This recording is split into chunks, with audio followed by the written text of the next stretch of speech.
প্রাথমিকে নিয়োগ দুর্নীতি মামলা। সেই মামলায় পার্থ চট্টোপাধ্যায় ঘনিষ্ঠ তৃণমূল কাউন্সিলর পার্থ সরকার ওরফে ভজাকে আবার তলব করেছে এনফোর্সমেন্ট ডিরেক্টরেট। পার্থ চট্টোপাধ্যায় ঘনিষ্ঠ প্রমোটার রাজীব দেকেও তলব করেছে কেন্দ্রীয় তদন্তকারী সংস্থা। এই প্রমোটারের সংস্থার মাধ্যমে নিয়োগ দুর্নীতির কালো টাকা সাদা করা হয়েছিল বলে ধারণা এনফোর্সমেন্ট ডিরেক্টরেটের, আর সেই কারণেই রাজীব দেকেও জিজ্ঞাসাবাদের জন্য তলব করা হয়েছে।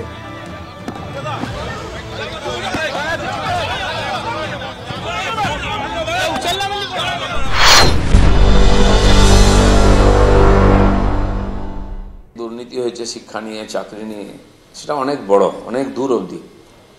আগের চেয়ারম্যান বলেছিলেন যে 48,000 লোক না কত 38,000 লোক তারা টাকা দিয়েছেন, 18,000 চাকরি হয়েছে, বাকিরা বঞ্চিত।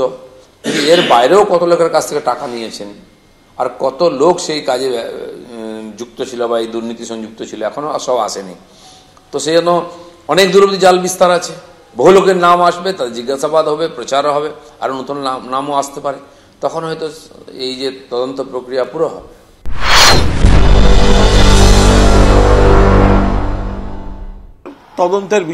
তদন্তের প্রক্রিয়া এ বিষয়ে কোনো মন্তব্য করব না।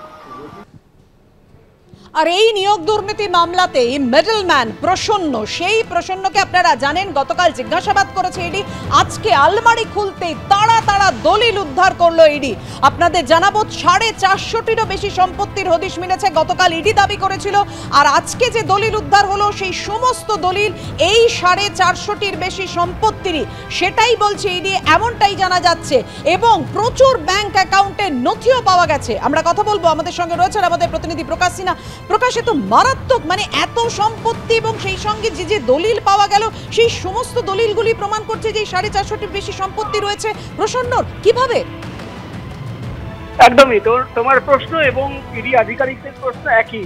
ইডি আধিকারিকরা এখন তদন্ত করে দেখছেন যে এই 450টির বেশি সম্পত্তি, তার টাকা কোথা থেকে আসলো। প্রসন্ন রায়, তার একটি ট্রাভেল এজেন্সি রয়েছে, কার রেন্টালের ব্যবসা।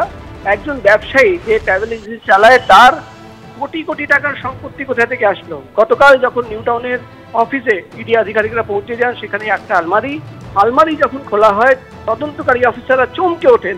পুরো আলমারি ভর্তি নথি ছিল এবং দলিল ছিল, যেটা ইডি সূত্রের খবর। 450টির বেশি দলিল সেখান থেকে তারা বাজেয়াপ্ত করেছেন। এবং তোমার মনে থাকবে যে ইডি আধিকারিকরা আগেই দাবি করছিলেন যে তারা একটি তালিকা তৈরি করেছেন প্রসন্ন রায় এবং তার পরিবারের সদস্যদের 450টি জায়গায় সম্পত্তি রয়েছে, এবং সেই সম্পত্তির দলিল গতকাল তুমি জানো ট্যাঙ্ক ভর্তি দলিল কিন্তু তারা সেখান থেকে বাজেয়াপ্ত করেছেন। এবং শুধু এটাই নয়, ইডি আধিকারিকরা দাবি করছেন 100টি বেশি কোম্পানি খোলা হয়েছিল, যেটা প্রসন্ন রায়ের পরিবারের সদস্যদের এবং অফিসের কর্মীদের নামে কোম্পানি খোলা হয়েছে। 100টির বেশি ব্যাংক অ্যাকাউন্ট রয়েছে, সেটাও কিন্তু খতিয়ে দেখা হচ্ছে। কিন্তু প্রশ্ন একটাই, যে একজন ট্রাভেল এজেন্ট, যার ব্যবসা রয়েছে ট্রাভেল এজেন্সি, তার এত কয়েকশো কোটি টাকা সম্পত্তি কোথা থেকে আসলে? তাহলে কি নিয়োগ দুর্নীতির যে কালো টাকা, সেই টাকা দিয়েই প্রসন্নরা এই সম্পত্তি, নামি বেনামি সম্পত্তি তৈরি করেছে?